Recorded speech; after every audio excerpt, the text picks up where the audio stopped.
Hi, I'm Doug Priestley, here with your quick troubleshooting tip of the week.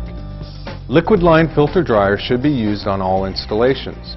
And if you are changing out a system that has a burnout, install a liquid line dryer and suction line dryer to aid in cleaning out of the system.